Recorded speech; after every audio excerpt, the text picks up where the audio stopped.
S'il s'était regardé une seconde de plus, il n'aurait plus jamais pu se détourner. La nuit était tombée sans qu'il s'en rende compte.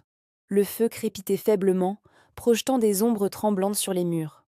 Iseult était assise près de la table, les mains jointes, le regard fixé sur le sol. Elle sentait sa présence derrière elle. Elle n'avait pas besoin de se retourner pour le savoir.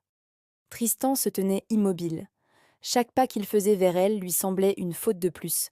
Chaque seconde passée dans ce silence était déjà une trahison. Il voulut parler. Les mots lui brûlaient la gorge. Mais il se tut. Iseult inspira lentement, comme pour se donner du courage. Elle savait qu'elle devait se lever, sortir, mettre de la distance entre eux. Elle ne le fit pas. Le silence s'étira, lourd, presque insupportable.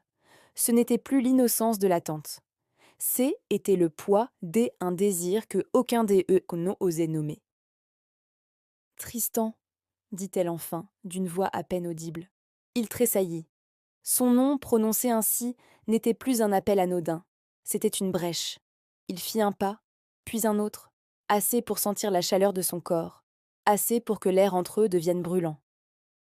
Iseult ferma les yeux. Elle sentait son cœur battre trop vite. Elle pensa au roi, au serment, à l'interdit. Et pourtant, tout en elle criait de rester. « Il ne faut pas… » murmura-t-elle. Elle ne termina pas sa phrase. Tristan se pencha légèrement. Il n'osa pas la toucher. Mais sa voix, basse et contenue, trembla malgré lui. « Je sais. » Ce simple mot fut pire qu'un aveu, parce qu'il signifiait qu'il comprenait, qu'il ressentait la même chose, qu'ils étaient déjà perdus. Iseult se leva brusquement, comme pour fuir, mais en se retournant, elle se retrouva face à lui, si proche qu'elle dut retenir son souffle. Leurs regards se croisèrent. Il n'y avait plus de mensonge possible, plus de retenue feinte. Le monde semblait suspendu. Il suffisait d'un geste, d'un mouvement imperceptible. La main de Tristan se leva lentement, hésitante, prête à effleurer la sienne. La suite de cette histoire est disponible via le lien en description.